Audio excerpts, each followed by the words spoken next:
Hi hello കൂട്ടുകാരെ, എല്ലാവർക്കും ബിന്ദീസ് ക്രിയേഷൻസിലേക്ക് ഒരിക്കൽ കൂടി സ്വാഗതം. നമ്മൾ ഇന്നിവിടെ ഒരു ഹാൻഡ് എംബ്രോയിഡറി സ്റ്റിച്ചാണ് ചെയ്യുന്നത്, ഓയിസ്റ്റർ സ്റ്റിച്ച്. ഈ ഓയിസ്റ്റർ സ്റ്റിച്ച് ശരിക്കും രണ്ട് സ്റ്റിച്ചസിൻ്റെ കോമ്പിനേഷനാണ്, റോസറ്റ് സ്റ്റിച്ചും അതേപോലെ തന്നെ ലേസി ഡേസി സ്റ്റിച്ചിൻ്റെ. അപ്പോൾ ഈ ഒരു ചെറിയ സ്റ്റിച്ച് ഉപയോഗിച്ചിട്ട് നമ്മുടെ കുർത്തിയുടെ യോക്ക് ഭാഗത്തും അതേപോലെ തന്നെ സ്ലീവിൻ്റെ എഡ്ജസിലും അതേപോലെ ബ്ലൗസിൻ്റെ ബാക്ക് വശത്തും ഒക്കെ എങ്ങനെയാണ് സിമ്പിളായിട്ടൊരു ഹാൻഡ് എംബ്രോയിഡറി ചെയ്ത് ഭംഗിയാക്കുന്നത് നോക്കാം.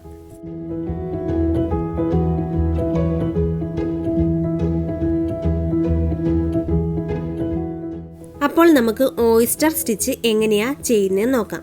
ആദ്യം തന്നെ ഞാൻ പറഞ്ഞിട്ടുണ്ടായിരുന്നു ഇത് രണ്ട് സ്റ്റിച്ചസിൻ്റെ കോമ്പിനേഷനാണെന്ന്, റോസറ്റ് സ്റ്റിച്ചും അതേപോലെ തന്നെ ലേസി ഡേസി സ്റ്റിച്ചിൻ്റെ. ആദ്യം തന്നെ നമുക്ക് സൂചി താഴേന്ന് മുകളിലോട്ടെടുത്തു, എന്നിട്ട് ഇപ്പം വന്ന പോയിന്റിൽ നിന്ന് വലത്തോട്ട് മാറ്റി ഒരു പോയിന്റ് മുകളിൽ ഒരു ചെറിയ ഡയഗണലായിട്ട് എടുത്തിട്ട് ഇതേപോലെ എത്രമാത്രം വലുപ്പത്തിലാണോ നമുക്ക് വേണ്ടത് അത്രയും വലുപ്പത്തിൽ സൂചി ഇതേപോലെ ഒരു സ്റ്റിച്ച് ലെങ്ത് അകലത്തിൽ എടുത്തു. ഇനി നമുക്ക് ഇതിൻ്റെ അകത്ത് റോസറ്റ് സ്റ്റിച്ച് ചെയ്യണം. അതിന് വേണ്ടിയിട്ട് നമുക്ക് ചെയിൻ സ്റ്റിച്ച് ചെയ്യണം. നോർമൽ ചെയിൻ അല്ല ചെയ്യേണ്ടത്, ട്വിസ്റ്റഡ് ചെയിനാണ് ചെയ്യേണ്ടത്. ഇതേപോലെ സൂചിക്കകത്തോട്ട് നൂലിനെ ഇട്ട് കൊടുക്കണം. സൂചിയുടെ അടിക്കോട് എടുത്തിട്ട് ഇതേപോലെ ഇപ്പോഴാണ് ട്വിസ്റ്റഡ് ചെയിന് ആവുന്നത്. എന്നിട്ട് നമുക്ക് നീഡിലിനെ ഫ്രണ്ടിലോട്ടങ്ങ് എടുക്കാം. അപ്പോൾ ഒരുപാടങ്ങ് ടൈറ്റും ആക്കണ്ട, എന്നാൽ ഒരുപാടങ്ങ് ലൂസും ആക്കണ്ട. ഇനി നോക്കിക്കോണം, ഇവിടെ താഴെ നോക്കിക്കോ, രണ്ട് ലെഗ്സ് ഉണ്ട് ഇല്ലേ? ഈ സ്റ്റിച്ചിന് രണ്ട് എൻഡുണ്ട്. അതിൻ്റെ ലെഫ്റ്റ് സൈഡിലുള്ള എൻഡിൻ്റെ ഉൾഭാഗത്തോടെ നമുക്ക് ഈ സൂചിനെ ഇതേപോലെ എടുക്കണം. കണ്ട, ഇതേപോലെ എടുത്തു. ഈ ഫോം ചെയ്ത സ്റ്റിച്ചാണ് റോസറ്റ് സ്റ്റിച്ച്. ഇനി നമുക്ക് ഈ റോസറ്റ് സ്റ്റിച്ചിന് ചുറ്റിനും ലേസി ഡേസി സ്റ്റിച്ച് ചെയ്യണം. അതിന് വേണ്ടിയിട്ട് ഇപ്പം ഈ വന്ന ത്രെഡിൻ്റെ തൊട്ടടുത്ത് തന്നെ ഇതേപോലെ കുത്തിയെടുക്കണം. എൻഡ് വരുന്നത് ഇപ്പം ഈ ചെയ്ത സ്റ്റിച്ചിൻ്റെ എൻഡിലായിരിക്കണേ. എന്നിട്ട് ഇതേപോലെ ത്രെഡിനെ വലതുനിന്ന് ഇടത്തോട്ട് ചുറ്റിയെടുത്തു. എന്നിട്ട് നമ്മൾ ഫുള്ള് ത്രെഡിനെ ഇതേപോലെ വലിച്ചെടുക്കുക. എന്നിട്ട് ഒരുപാട് അങ്ങ് ടൈറ്റ് ആക്കണ്ടായ, അപ്പം നമുക്ക് ആ റോസറ്റ് സ്റ്റിച്ച് കാണാൻ പറ്റത്തില്ല. എന്നിട്ട് സെക്യൂർ ചെയ്ത് താഴോട്ട് സൂചിനെ എടുക്കുക. അപ്പോൾ കണ്ടോ, രണ്ട് സ്റ്റിച്ചസിൻ്റെ കോമ്പിനേഷനിൽ നമുക്ക് ഓയിസ്റ്റർ സ്റ്റിച്ച് ഫോം ചെയ്തു. ഇനി നമുക്ക് ഒന്നുകൂടി ചെയ്ത് നോക്കാം. ആദ്യം സൂചി താഴേന്ന് മുകളിലോട്ട് എടുത്തു, എന്നിട്ട് വന്ന പോയിന്റിൽ നിന്ന് വലത്തോട്ട് മാറ്റി ഒരു പോയിന്റ് മുകളിൽ സൂചി കുത്തിയിട്ട് ഒരു സ്റ്റിച്ച് അകലത്തിൽ ഇതേപോലെ സൂചിനെ ഫ്രണ്ടിലോട്ടെടുത്തു. എന്നിട്ട് ട്വിസ്റ്റഡ് ചെയിൻ സ്റ്റിച്ച് ചെയ്ത് കൊടുത്തു. എന്നിട്ട് ഇതേപോലെ നീഡിലിനെ മുഴുവനായിട്ടും പുറത്തെടുത്ത് ഈ ഫോം ചെയ്തതാണ് ട്വിസ്റ്റഡ് ചെയിൻ. ഇനി ഇതിന് രണ്ട് എൻഡുണ്ട്. അതിൽ നമ്മുടെ ലെഫ്റ്റ് സൈഡിലിരിക്കുന്ന എൻഡിലൂടെ നമുക്ക് സൂചി വലതുനിന്ന് ഇടത്തോട്ട് ഇതേപോലെ എടുക്കാം. ലെഫ്റ്റിൽ നിന്ന് റൈറ്റിലോട്ട് എടുത്തു. അപ്പോൾ ഒന്ന് സെക്യൂർ ചെയ്ത് പിടിച്ചേക്കണേ. ഇതേപോലെ എടുത്തു. ഈ ഫോം ചെയ്ത സ്റ്റിച്ചിൻ്റെ പേരാണ് റോസറ്റ് സ്റ്റിച്ച്.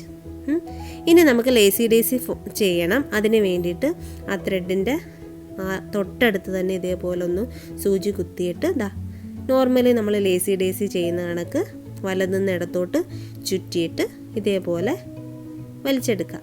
എന്നിട്ടിത് സൂചിനെ താഴോട്ട് ഇറക്കുമ്പം നമുക്ക് ഓയിസ്റ്റർ സ്റ്റിച്ച് ഫോം ചെയ്തു.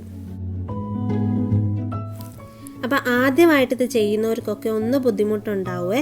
ഒന്ന് രണ്ട് വട്ടം ചെയ്ത് നോക്കുമ്പോൾ അതങ്ങ് ശരിയായിക്കോളും. ഒന്ന് രണ്ട് വട്ടം ചെയ്ത് നോക്കുമ്പോൾ ശരിയായില്ല എന്നുണ്ടെങ്കിൽ ഇട്ടേച്ച് പോവരുത്. ഒന്ന് രണ്ട് വട്ടം കൂടി ഒന്ന് പ്രാക്ടീസ് ചെയ്ത് നോക്കുക.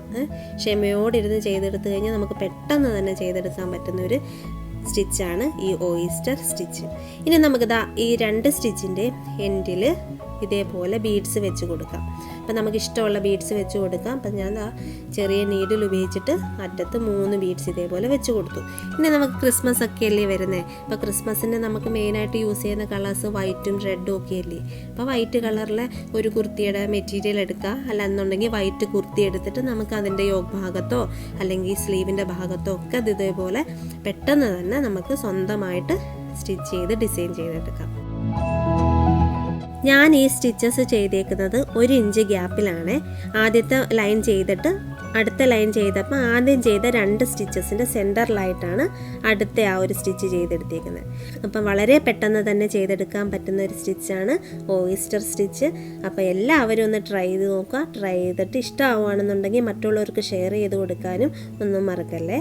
അപ്പോൾ വീഡിയോ ഇഷ്ടമായിട്ടുണ്ടെങ്കിൽ ഒന്ന് ലൈക്ക് ചെയ്യാനും സബ്സ്ക്രൈബ് ചെയ്യാനും കമൻറ്റ് ചെയ്യാനും ഒന്നും മറക്കല്ലേ.